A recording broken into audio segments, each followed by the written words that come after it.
Hi and welcome to my Tridal Armour. Thanks to all the new subscribers and thank you for the continued support from my older subscribers. If you haven't subscribed yet, then please consider doing so. This is part 3 in the Academy Early Tiger build and I'm going to be painting it today. The first coat of paint I put on this was a black coat of Vallejo primer, and then that was followed by a coat of Vallejo Panzer Grey. Then I mixed the greys needed for the modulation from Vallejo Black Primer, which is 70602, and Vallejo Model Air White, which was 71001. Towards the end of the modulation, I changed the white to a light grey to prevent it looking like it was washed out. Some people like to mix blue in with the Panzer Grey, so it gives it a bit of a different hue. I prefer to do it just grey and then add that colour afterwards with an oil wash. I'm just going to explain a little bit of what I know about colour modulation and changing colours with colours, if that makes any sense. There's a chart above that will show you what happens when you add a different colour to the grey mix. So it's a grey mix with a hint of the other colours and the change it will have on the hue and the end result. So after mixing the first highlight coat, I start with the turret. I spray a little bit on the corner of the paper, and I'll do this throughout because I'll do all the highlight colours in that little area there, so that when I'm doing the chipping or the highlighting with a brush, I can compare that to the colours that I need to use, if that makes any sense. But I do the mixing, I'll remove all the paint from the airbrush for each subsequent coat and lighten it in a mixing pot, and then do the same again, remove the paint, clean the brush, lighten it, and I'll go through it like that rather than having 4 or 5 different greys. I just do it on the fly. You might also notice I'm not picking up the turret, and I don't pick up the turret or the lower hull when I'm painting. What I'm trying to do is spray the lighter colours at higher angles, and I've got another little chart. Here's the chart now, and basically the higher the angle I get, the lighter the colour I use. So once I've done the one stage of lightening, I move to the second and raise the angle that I spray at. Also, I don't spray close to the vehicle, I spray from quite a distance, so it's more of a mist coat, and I don't get into any of the details like behind the grenade launchers or around the turrets. Then as the colours get lighter, I raise the angle higher, reduce the air pressure and move the airbrush in closer, so it's more of a localised coat of paint as opposed to a mist coat, if that makes any sense.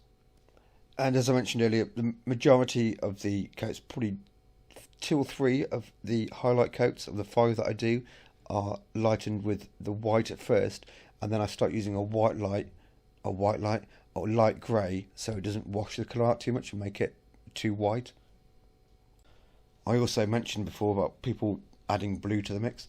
I do that sometimes on certain vehicles. In this instance, because it's going to be a Tiger in the snow on a cold day, what I'm going to do is add the blue hue to the higher areas using an oil wash, so that it looks like it's a bright summer's day or a bright sunny day when it's snowed.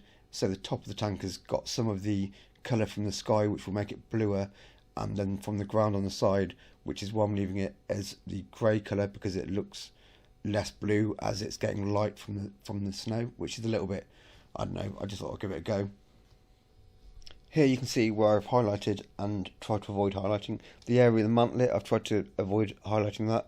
The grenade launchers, I've highlighted that little bracket, and also I've highlighted around the hatches, so that the sides of the hatches are darker and around the hatches are darker, but the tops are lighter. After I've done the modulation, I move on to masked fading. I make the masking tape low tack by sticking it to a piece of plastic card a couple of times and pulling it off, which removes some of the adhesion of the glue.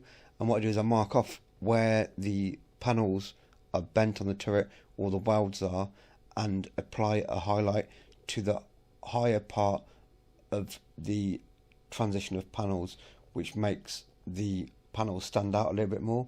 I don't paint the entire panel, just the top edge of it. I also mask off some of the storage bin on the curved edge of it, so the higher part I spray with a lighter colour again, and the lower part is darker. It just gives it a bit more definition on the curve. Just basically trying to pull out or highlight all of the panel changes so that it gives it a little bit more definition. Again, trying not to get the paint between the mantlet so it remains darker.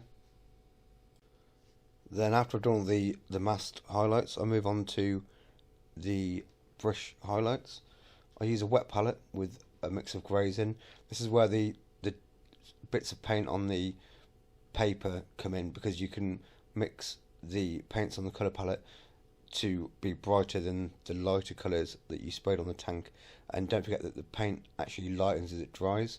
But again, I just go over any areas that are highlighted, like the grenade launcher brackets, the edges of the turret hatches, raised edges on the turret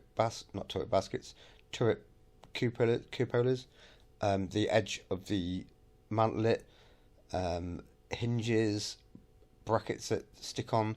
Also, I highlight the cut edge on the grenade launchers or smoke launchers, just highlighting parts that stand out. It just again emphasises the surface change and the fact that there's another part there, sort of thing.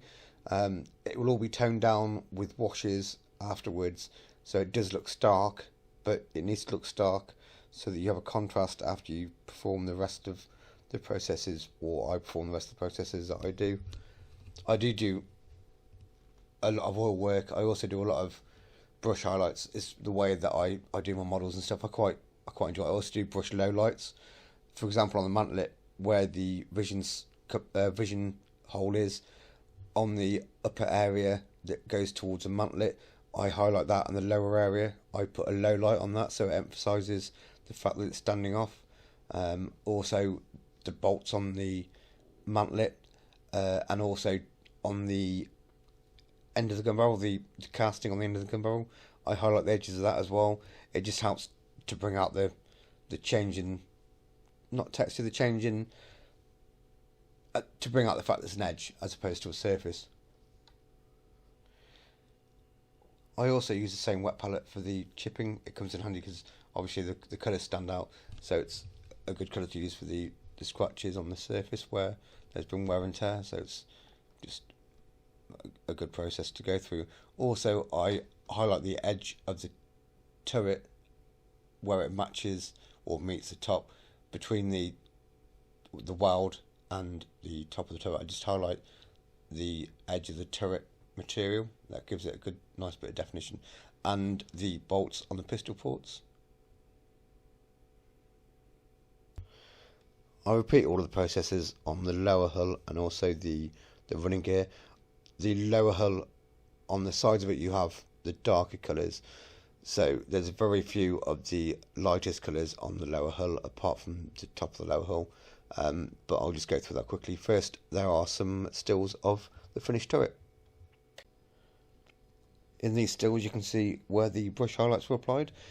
Again, like I mentioned before, it does look quite stark, but once you've applied, or I've applied oil washes and other things to it, then it does tone it down quite a lot, and it just helps to make the entire thing stand out and just a little more realistic, I believe. So painting the lower hull, exactly the same as the turret, leaving the model on the rotating stand, apart from when I do the front glacis plate and the rear plate as well. I lift it up to get onto the bottom, but the majority of the sides and the front of the lower hull are painted in the two darker highlights, and then the top is painted in the majority of the upper three highlights, although it does receive all the colours just to give it more contrast, concentrating around again the areas that are higher towards the lighter colour and also on lower air pressure and closer in, and then with the lower highlights more of a misty coat, but not going into the recesses so that there remains shadow. And as I increase the colour lightness, I increase the angle I spray at and also get closer and reduce the air pressure. I just move around the hull slowly, doing all the edges and stuff. I do go over it shortly with, once it's dried, with masked highlights again, and then I'll do the brush highlights. Again, using the same colours as I use on the turret, so the lighter of the highlights are done using the white colour, and then towards the end of the uppermost highlights I'm using the grey to lighten the paint. Between each colour of highlight, again, I empty the airbrush, take the paint out of the airbrush and return it to the mixing cup, and then lighten that batch, clean the airbrush out on the paper until I've got a clean flow of the lighter colour, which is also where if you have a little area put aside for the colour change, it helps you see when the colour starts coming out the other colour or lighter than the previous colour. It lets you check the shade that you've got. It's just a good benchmark for yourself to see the colour change. Just go around it slowly, doing all the surfaces. Again, just focusing the highlights on the centre parts of panels, as not exactly just the centre of the panel, but the panel with no disruption. So where you've got hatches and stuff, you steer clear of those as you get lighter, apart from the actual hatch itself. After letting the paint dry, I apply the masked highlights, mainly on the glacis plate and the front horizontal plate, and also the side skirts or the mud guards. I didn't mention before, but I use the lightest highlight and let it down, so I reduce it by about 50% using clear lacquer, and then reduce the air pressure on the airbrush so that it's got less opacity. You might need to do more runs over it to get the colour, but it just means you've got more control over the colour change. It's just again to highlight the panel change, so you've got the vertical of the glacis plate and the horizontal of the driver's cover, whatever you want to call it, and it just lets you see the difference in the two panels. Then when you come to do the chipping, it's a lot easier, but also if you're doing mud, it means it will blend in easier on the lower plate to the higher plate. It just gives good definition and colour change. Next I move on to the brush highlights. Again, highlighting any parts that stand out on the sides. I highlighted the brackets for the tow cable, the track cable, the top of the glacis plates, the edge of the mud guards on the front, the top edge of the mud guards on the side, the cable clips on the top, all the bolts, edges of the hatches, also the falafel, FIFO, air filter mounts and stuff, just things that stand out to give it a bit more contrast. Well, that's it for this week. I hope you enjoyed the video. Please come back next week where we'll be doing snow camouflage. Please consider subscribing and leave a like and a comment. Thank you very much. See you next week.